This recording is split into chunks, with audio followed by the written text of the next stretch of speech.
management, diversification, that's for idiots. Diversification, that's for idiots. Diversification, that's for idiots.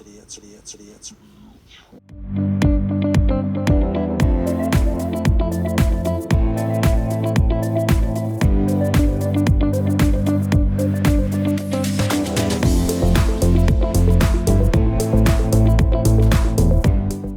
Hey, sports card collectors and investors, how is everybody's day going so far? Hope everyone is doing well and staying well. I did see that the NFL and the NFLPA have come up to, with some sort of an agreement on COVID testing, and it looks like it's going to be every day. And I saw that the NFL is going to spend $75 million on COVID tests. And I did report, I don't know if you guys saw this or not, but if a player tests positive with COVID, they have to sit out for 3 weeks in the NFL, which, as we know, that's huge. When you're playing a 16-game season, assuming they're going to play a full season, 3 weeks is a long time. If a star goes out, I mean, that could literally be the difference in a season, for certain teams. Just the talent gap in the NFL is so small. So it'll be really interesting to see what happens there. I mean, sports in general are just going to be, I'm going to be glued to it. Just like everybody else, I think we're all desperate for sports, but also just because of what can happen if someone does have COVID. If there's just so many variables this year, it's incredible. But anyway, today I'm going to talk about a topic. I thought this was really interesting when I saw it, and so this is a collectibles investing. I focus a lot on sports cards and comic books and things like that. But it's also a general personal finance channel. I am the Personal Finance Dad is the name of my channel. And so, I also want to mix in kind of just personal finance theory and different, strategies and so forth, because I also want to get feedback from you all too. This will be a fairly quick video, and it's more, I'd like to get some audience feedback on what you think of this, because I actually learned something new when I was watching videos on Warren Buffett and Charlie Munger, investment strategies, and just kind of seeing what these guys have done. They're arguably the most prolific stock market traders or brokers, in history. I mean, Warren Buffett is basically, the guy that got in forever ago, stayed in it, and now he's worth $1 zillion. And he has some very interesting strategies, but the one that really stuck out to me a lot that they were talking about, which goes counterintuitive to a lot of what business schools and different finance schools, and just investing thought, is that they were basically speaking against diversification, which for all of us, I mean, we think about, hey, put money into an index fund in the stock market and, you're in good shape and you just kind of watch that thing grow 8 to 10% a year on average historically.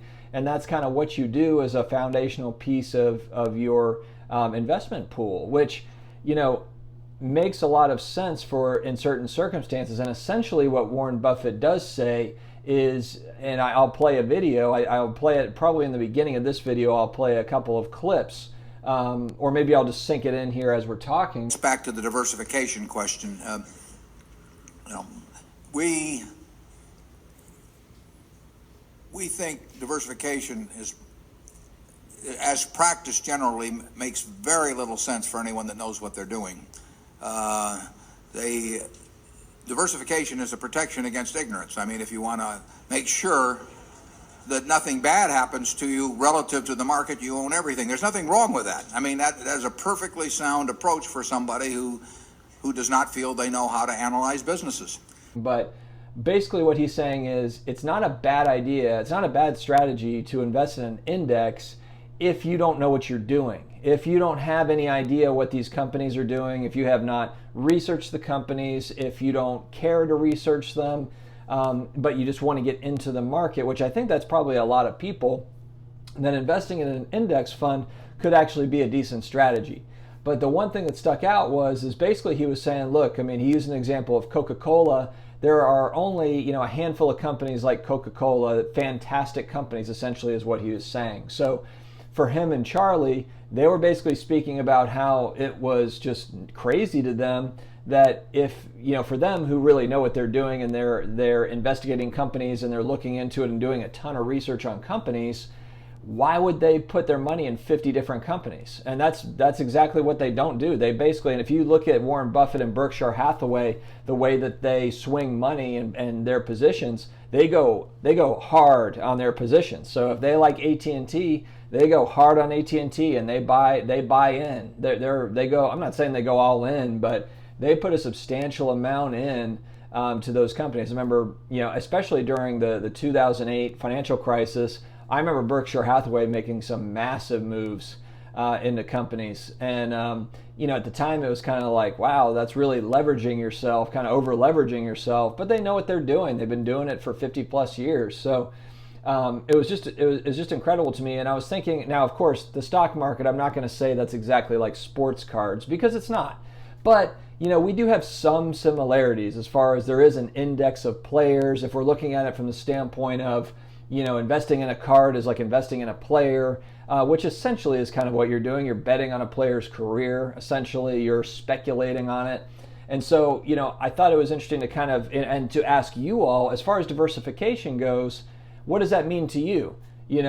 Essentially, if we're using Warren Buffett's kind of credence or, kind of the thought that he's using is, if you're really doing your research and you really know what you're talking about and with basketball and basketball cards, why would you buy 50 different players? Why not just go ahead and buy into 3 to 5 players and roll with those guys that you've researched, that you feel comfortable with? And granted, I'm not saying that a company historically and all that information is exactly the same as an athlete. There's different variables associated with a company as far as investing in a company as there are investing in an athlete and their brand and their image. But there are some similarities to it. There are.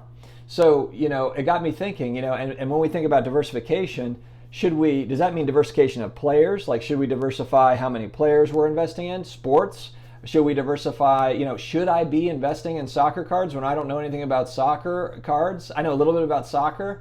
I probably shouldn't. And actually, I made a video about a month ago about how I really badly want to get into investing in soccer cards, but I don't have the knowledge and I just don't have the same willpower to look it up as I do with basketball and football cards. So, should I get into it? Probably, look, if I'm not willing to do the research and to really look hard into soccer and really understand the players and the set trends and the different player trends within soccer cards, then I probably shouldn't bother with it. But, if we're thinking from a diversification standpoint, the idea would be like, hey, basketball cards, football cards, baseball, wrestling cards, let's get some Garbage Pail Kids cards while we're at it. I think with collectibles, you can diversify in the sense if you're really interested in a lot of things, Star Wars figures and comic books and different things like that. If we're talking about collectibles as a whole, I think that's probably okay. But I think the main point was that Warren Buffett and Charlie are making is you're probably better off if you really spend a lot of time and you research a lot and you have got that gut feeling and you feel really good about certain players, then those are the players to focus on. And I think that's kind of what we talk about too, with just, that I've heard a lot of people say that their strategy is the 80-20 rule, where they're 80% blue chippers, which blue chippers, Hall of Famers or GOATs, so maybe 80% is going into Brady, LeBron, and Michael Jordan and Wayne Gretzky. And the other 20% is going into rookies, second-year players, third-year players, maybe those under-the-radar guys that they feel that they're speculating on to their career to pick up. I mean, Giannis is like the all-time kind of that guy that nobody saw coming, and now he's a mega superstar. And you look at his rookie cards, and you look at his various things, and they're all skyrocketing.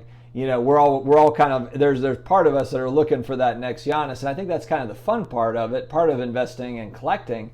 But I thought this was really interesting. So what do you guys think about, this diversification topic? It kind of blew me away. And I also have a clip of Mark Cuban as well, kind of saying the same things. And if you look up on YouTube, you can find this, and basically you could just type in Mark Cuban, no diversification, and it'll pop up. And he's in this interview. And essentially the case that he's making is he did a ton of research on, I think it was Australian stocks or Australian bonds, or there's some sort of investment in Australia. And then he was, basically investing based on all this research that he had done. And he ended up winning. Not that of course, in investing, you win some, you lose some, but he went more full bore into it, and he did win based on his gut feeling, based on all the research. So, how much of this is like just trusting yourself? you did the research, you see all the trends, and then you hit the gas. For me, I'm going to really take that to thought, and maybe I don't need to but maybe I don't need to invest right now in soccer cards. Maybe I just need to focus on what I know and, look at the trends and focus on that, as opposed to trying to have, all these different players that I'm invested in. So thought it was interesting. I want to hear you guys' feedback on this because, like I said, I saw this and it caught me by surprise because for some reason, kind of that investment advice, diversify, that's always in our vernacular as a good investment tip, and I've been hearing that forever. But this kind of knocked that on its head for me. And so I want to open up the discussion. What do you guys think? Tell me this. I don't think there's any right or wrong answer how we all decide to do it, and everyone's got their own plan that's best for them. I think the main thing that he said too is if you're not interested in getting to know and doing the research on the stuff, diversification is a good idea. The index fund is probably the right idea because you don't know what you're doing. So it's kind of and Warren Buffett said it himself. It protects against ignorance. So very interesting. Anyway, let me know what you guys think in the comments, and we will see you guys soon. If you haven't already, please subscribe. We've got a variety of different topics on the show. I try to keep it fresh, and we will keep them coming every day with new videos. Talk to you later.